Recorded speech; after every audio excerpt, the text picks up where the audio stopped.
fire failed there yesterday, leaving civilians stuck without electricity and water. Olga and her husband, Vitaly Georgiev, have a family stranded in Mariupol at the moment. They can speak to us now from Bucharest in Romania, where they both fled from Kyiv. Thank you so much for being with us this morning and spending a bit of time with us on BBC Breakfast. First of all, how are you and how are your family, and when did you last speak to them? Now we feel safe. We are in Romania. And how about your family, Ola? What do you hear from them? How are they getting on?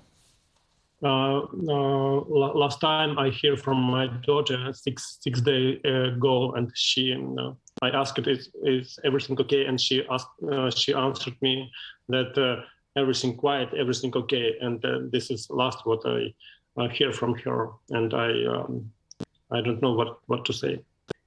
Yeah, that was obviously a long time ago. And Ola, I'm sure you've seen and heard what's happening in Mariupol at the moment. Give us an idea of what you are hearing and any hopes about whether you'll be able to speak to people there. No, I received one call 2 days ago from unknown man, who said to me that everything okay with my daughter and my previous wife, and that's it. No information. I don't know if will I see again my daughter. It's terrible.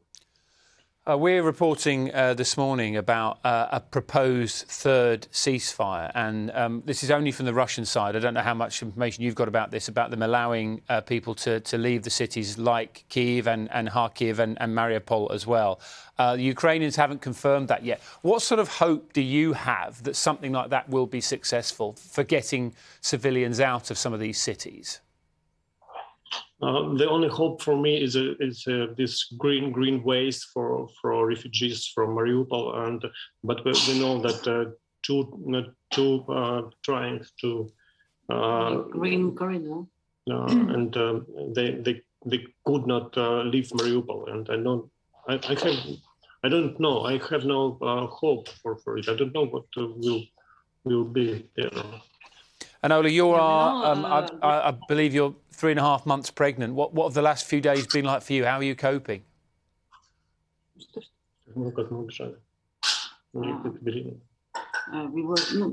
Okay. My wife is pregnant, and it was a difficult way to get here in Romania. We crossed the Moldavian border in Ukraine by legs. We drove our car there, and after that, in Moldavia, volunteers get us to Chisinau, to refugee center, and we have one night there. And after that, we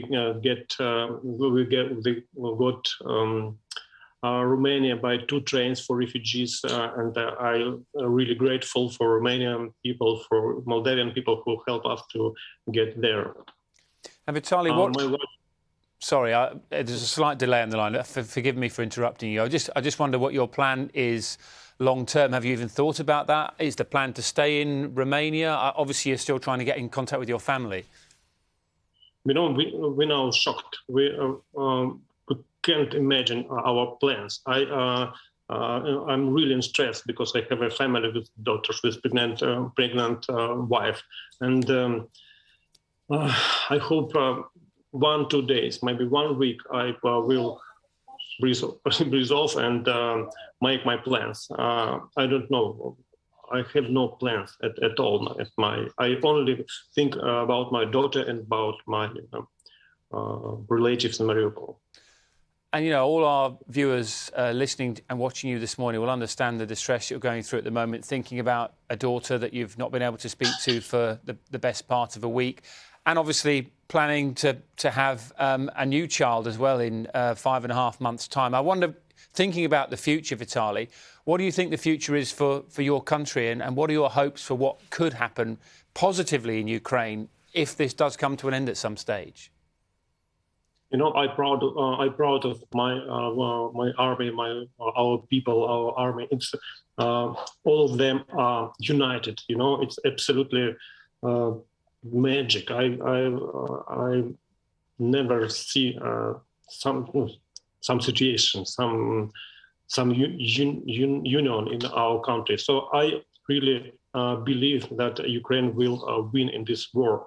And I'm really grateful for Western governments, for Western people who help us. It's really help us.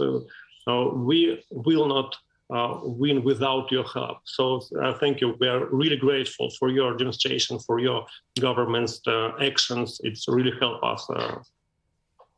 And one final one, Vitaly. I mean, it's heartbreaking to think of you not being able to speak to your daughter and find out how your family are getting on. How will you try and do that today? Because, you know, telephone communication is obviously difficult. Have you got any means of trying to work out or trying to discover whether they're okay? We have no connection with my daughter, so the only way to get information from Mariupol is checking Telegram channels, Mariupol Now names, and we just check addresses in Mariupol which were damaged, and the only information I have, the only information from this Telegram channel, I just checked addresses with damaged buildings. That's it.